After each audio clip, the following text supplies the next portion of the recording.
got the rest of that. But hey guys, welcome to today's live stream.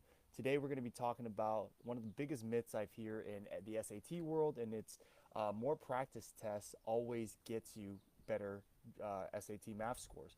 I mean, if you guys have ever heard the myth that more practice tests always leads to better test scores, then nothing can be more wrong. To be honest with you, now practice tests, don't get me wrong, they are a very valuable tool.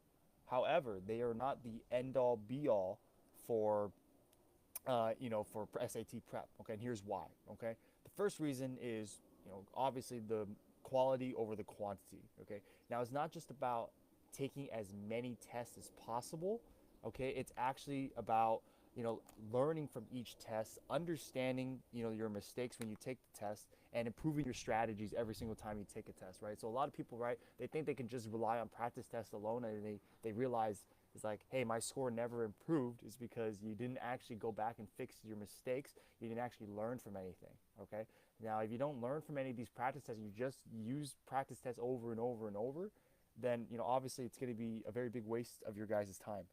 Okay. And also, right, it's like you only have so many practice tests that you can actually use. I'm gonna see if I can move around and get the lighting a little bit better for you guys, because this doesn't look too great. Let's see if I move in the sun, does that actually help me out a little bit? Um, Not really. That's fine. We can just stay in the shade. It's no big deal.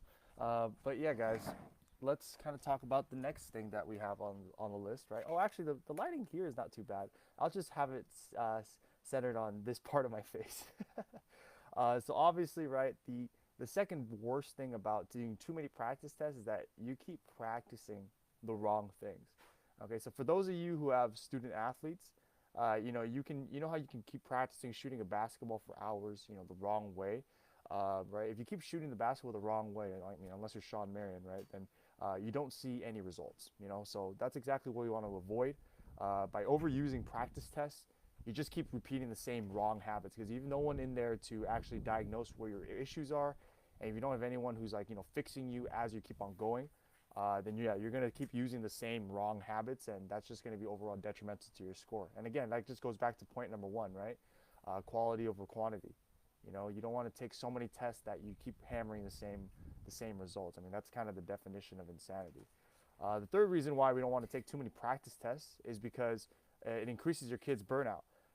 Constantly taking so many practice tests. If you're using practice tests as a tool, right, it can lead to a lot of exhaustion, a lot of stress. Okay, so uh, you know you want to make sure that you're not doing too many of them, because if you do too many of them, then yeah, you're just going to get more burnt out, more exhausted, because these tests take about an hour at a time, right? So if you're constantly doing it, then of course you're going to get really, really, really tired. Okay.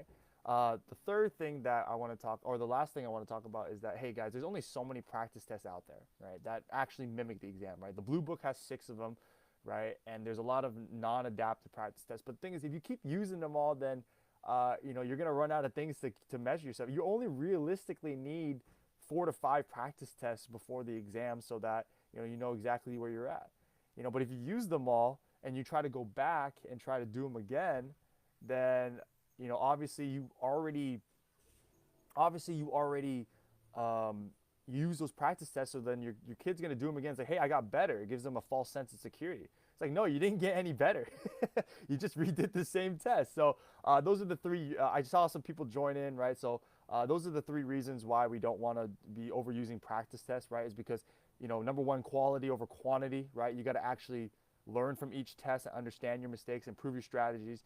You keep practicing the wrong things if you don't keep on improving from those practice tests. And most importantly, right, is like it increases your burnout because you're doing it so many times. Now, what should you do instead? The first thing you should do is what I call the strategic review. Okay, so after each practice test, we have seen that students using our Math Guru method get the best results when they actually deep dive into the results. They analyze patterns, and they look for actual specific areas for improvement. All right, so this strategic review, it's very crucial for turning weaknesses into strengths, because if you don't even know where your weaknesses are, then of course you're not going to get any strengths. Okay. The next thing is real test application. So the Math Guru method, it provides laser targeted practice and feedback by using real SAT math problems that mimic the same types of problems that your student struggles with, right? So once you figure out, hey, where am I the weakest, and we need to figure out which practice problems, actually mimic the same problems you have, okay? Now, this makes it very engaging for you guys because you're not spending too much time working on things you already know how to do.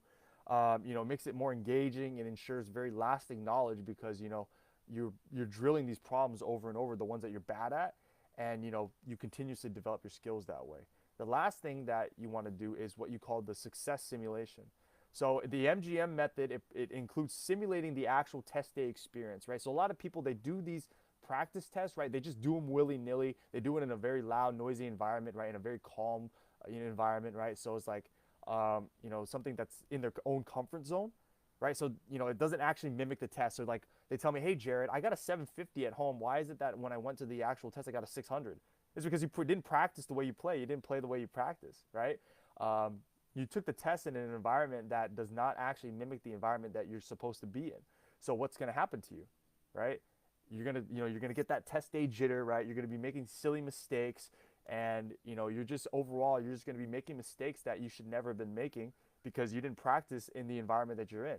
It's like an athlete, right? Like when you play basketball or something like that, if you play 50% in practice, you try to go 100% during the game, you're gonna get your butt kicked. Okay, so that's exactly what you should be doing. Okay, all right, guys, that is all I have for today.